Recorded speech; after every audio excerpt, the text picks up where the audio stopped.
Hey, I'm Ted Santos, and I am your host of Straight Talk. We are the talk show that is made for men by men, except ladies. You never want to miss our show. And once again, I'm in. I'm looking at New Jersey's backyard, the Hudson River right behind me, and Manhattan. Look at that. Look at the skyline, all the way down to the World Trade Center, Freedom Tower. And you can even see New Jersey. That's Jersey City, all the way down there. So you got a little Midtown, Uptown. You can't see the bridge, George Washington Bridge. But right behind me, you have plenty of tall buildings.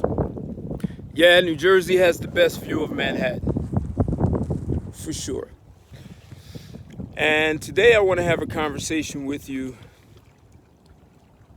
about something that possibly could be considered my most politically incorrect video. And excuse, we may get a little bit of wind. It just kind of stopped perfectly just for now. So the gods of the winds have chilled for a bit. Thank you. So I want to have a conversation about the absolute most important conversation every man needs to have with a woman. And it's not so much what the conversation is, it's with whom the conversation is. Who is that conversation with?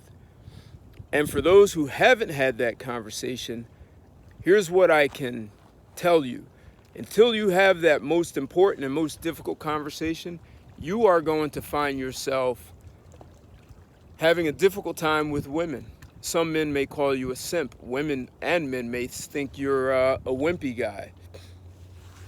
You may feel like you've got your tail between your legs with women and you're powerless. And women can just kind of do what they want. There's nothing you can do about it. If you're in those kinds of situations, in all likelihood, you haven't had this most important conversation with the most important woman you need to discuss it with.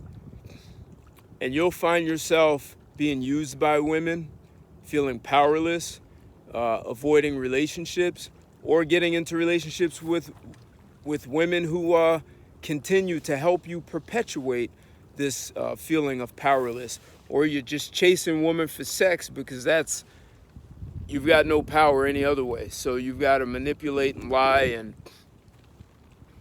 and you end up in bad situations or feeling even used. You get put in the friend zone. If you're finding yourself in the friend zone a lot, there's a conversation you need to have. And that most important woman is your mother. Yeah, we just celebrated Mother's Day just a couple of days ago.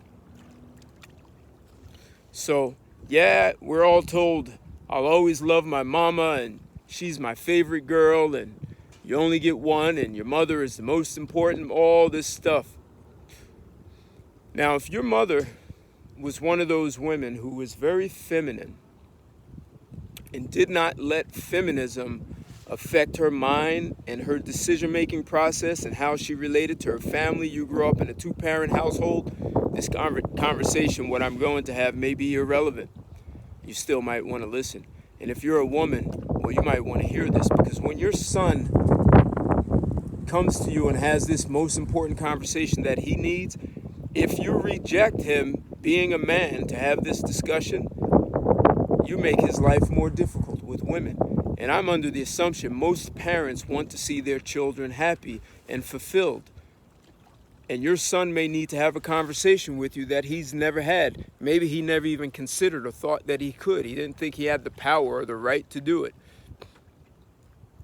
So, fellas, if you're having a difficult time keeping women in check and they're running things and you believe like women are misandrist and they do all these abusive things and all they want to do is control men, well, so do your children. Children want to control parents. And how do you handle that? You correct it. Whether you call it with love, being firm, you correct it. And if you're not doing that with your woman, your wife, girlfriend, whatever you want to call it, then it'll be just like having a child who runs your life. And all the emotional vacillations. They want A on Monday, and on B they just completely flip the switch and they want B. They don't want A anymore. And you ask why, they have a right to change their mind. And you're allowing yourself to be led by a woman who's much more emotional than a man. What women will tell you privately is that all women are crazy. And as men, we're not supposed to say that. Yet, still as men, we're supposed to be led by women who you all know that you're crazy, and you just change your mind. Hey, start with your mother. Have this conversation that gets your mother in check. And where this is coming from is I was listening to some guys talk to a younger guy, 21-year-old guy, and the 21-year-old was saying how he knows how to keep women in check. And they asked him, well, have you put your mother in check? And he said, no, well, I tried, and every time I try, she gets upset, she starts yelling. So what? What is your mother gonna do? Shoot you for having a conversation? Come on. This is where your manhood, this is where you grow balls, this is where you get initiated into manhood. If you cannot have a conversation with your mother, an adult conversation, then how are you ever going to have it with some woman you're in a relationship with? Now, if you grow up with a father, you might have an advantage over guys who were raised by a single mother. And if you were raised by a single mother, she's going to use a lot of shaming and manipulative tactics to stop you from being straight with her. But you have to do it. This is your manhood. This is your initiation. And if you're not doing this with your mother, then whatever you're allowing your mother to get away with, you're allowing other women to get away with. And I'm not saying this in a condescending and putting your mother down, but it's... Many mothers have been influenced by feminism. Even if they've been the good, loving, tender, stay-at-home mom, and your dad went out and worked, and you had a really, whatever people call is normal, still influenced. She may have raised your sisters to be that way. I know it happened in my house. When I was 17, my brother was 15. And my brother and I, we played football, we ran track, we grew up, we were born into a house where my father, so we grew up with both parents, my father had weights in the house when we were born. So exercising, competing, my father was also a competitive athlete. So my brother and I were athletes, and we were intentionally eating a lot of food, building muscle, wanting to gain weight. We come from a family with very high metabolism, so it's difficult for us to gain weight. So we were eating a lot of food to gain power and mass so that we could be extraordinary athletes. Yeah, I even have ducks here in Jersey. And my mother, well, my brother and I noticed, so I'm the oldest, my brother's behind me, and then I have a sister. I have two sisters, but the oldest girl was attempting to eat as much food as my brother and I. And we said, bad move. You're going to gain weight. You're not as active as us. And my mother pulled a feminist move and told us that we were being unfair, and we were only saying that to her because she was a girl, and because she's a girl doesn't mean she can't do it. And it was the absolute worst thing. My sister was 12. By 16, she was now eating so much that she couldn't really control her weight, all because my mother was thinking about feminism and this equality, and girls can do anything a man can do. And she couldn't eat as much as us. She wasn't as active. She wasn't as big. She didn't have the muscle mass. It was an outrageous thing to do, and my sister paid a price for that. And my mother may have thought she had good intention, but she didn't understand the damage that she was actually doing to my sister.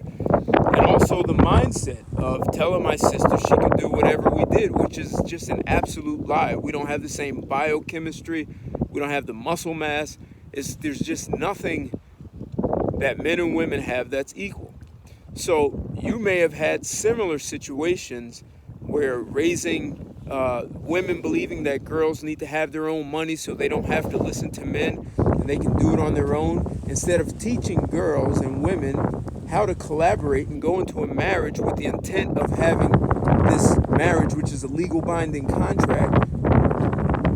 and it's a merger of two different people, entities, so that those two people can come together and build something. No, instead, you teach girls, women, to compete against a man. How the hell do you have a marriage with someone who's competing against you?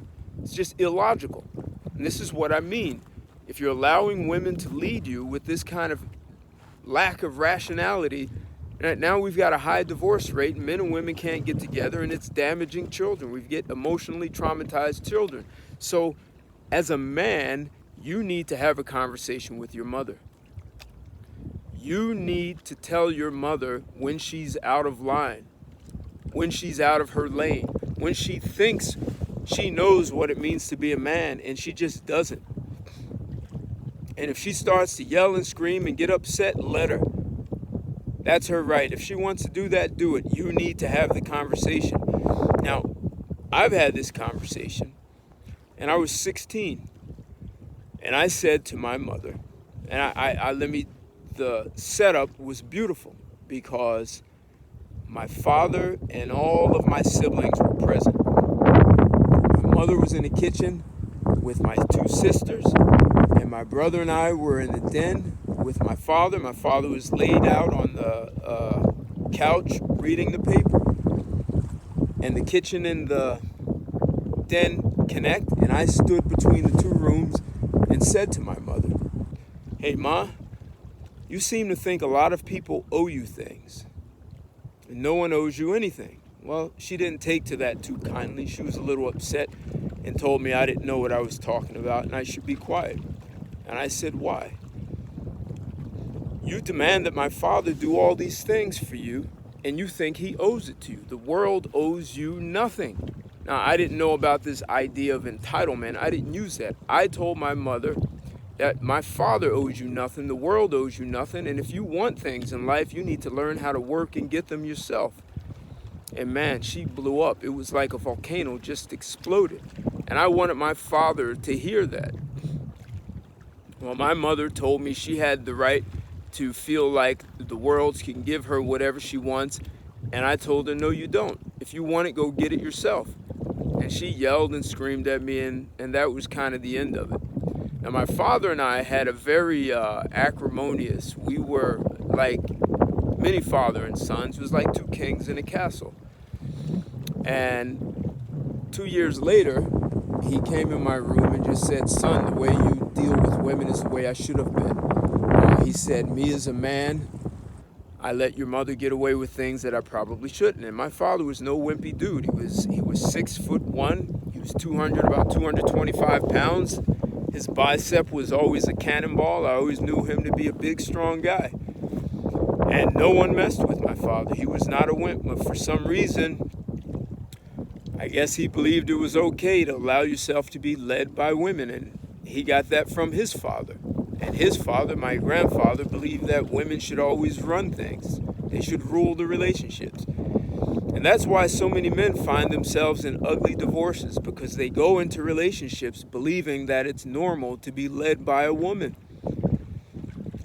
No boy or man wants to be beaten by his mother, especially a lot, and she's a single mother. And oftentimes single mothers believe they have to be the mother and father, and they have to overcompensate and try and be more forceful. Well, that's bad news. You're kind of beating the manhood out of your son. So let me say this. Guys, you need to sit down with your mother and have this conversation. And she may try to shame you. Just like when I've told guys, there's a guy who you could say he swears by feminist ideology. And he told me I was being disrespectful to my mother. And the way I saw it is my mother was being disrespectful for my father. And when I told this story to a woman, that woman said I was disrespectful for my mother also, or to my mother. And she said she would never tolerate her son speaking to her that way. Why not? I mean, I was 16. I'm old enough to be able to have a legitimate, intelligent conversation after 16 years of observing my parents together. Why am I not allowed to speak up? So don't let anyone shame you. And women and men may try to shame you because you're having an adult conversation with your parents. especially your mother. You have that right. She has the right to not like it. Except you've got to give her something to think about. You've got to get this out and on the table so that you can have freedom to deal with other women in the same way, that you can have those conversations. And for those women who don't like it, that's not your problem. Do not put yourself in what's called a legal binding contract, a marriage. Basically, a marriage is a prenuptial agreement. And if a woman wants marriage, then she better be willing to sign a prenuptial agreement that you have drawn up by an attorney. Marriage is a government contract. It's sanctioned by the government, and it's in women's favor. And if you're not having these kinds of conversations where you are checking women and not allowing yourself to be led, absolutely no man needs to be led by a woman. Never. Never, ever. The biochemistry of a woman is not going to be as consistent. Are there intelligent women out there? Of course, I've met them. Are there women who can be leaders? Of course. But the average woman is not leading. And if a woman is great at leadership, most likely she's not looking for a wimpy dude. She's looking for someone who is a match or more powerful than she is. And if you want your power as a man, sit down with your mother. And after that, if you have sisters, do that. If you have to do it with your aunt and your grandmother, do it. Now, flip side, downside. If she fights too hard, you may have to step away. And when I say step away, you may have to disengage until she's ready to actually sit down and have a conversation with you. I'm not saying abandon your mother. I'm saying that you may have to take drastic measures because this is about your manhood. Your mother, for a lot of you, your mother's holding your balls, especially if she raised you as a single mother. You need to go get them back. Because if you don't, your girlfriend, your fiance, your wife, she's not going to let you have your balls either. Sit down, talk to your mother. Let her get upset, that's her right. I'd love to hear some of your stories for how you guys handle this. Or for the ones who've already done it, congratulations. You understand what manhood is about. So, in the meantime, share this video. Share it with your sons, your young sons. They need to hear this. And when I say talk to your mother, it's not yelling and screaming and being emotional the way she is. Not at all. Because that doesn't work. You need to bring the mental stability to the conversation and have an adult conversation with her. In the meantime, share this video. Share it with women who need to hear it. Use it as a way to open up so you can have a conversation with your women. Share it with your mother, your aunt, your grandmother. And I mean no harm or maliciousness. This is just part of a man's development, that he needs to be able to stand on his own. And as a mother, if you have his balls, he needs them back. Share the video, like it. If you don't like it, tell me why. I want to hear your comments. Tell me how you've had to deal with this. I want to hear your stories. And until then, if you're not on my Facebook page, connect with me on Facebook. I'll get you in the Facebook group, Straight Talk, where we have these kinds of conversations. And join me every Sunday evening at 7 p.m. for our live talk show. And until then, thank you and take care.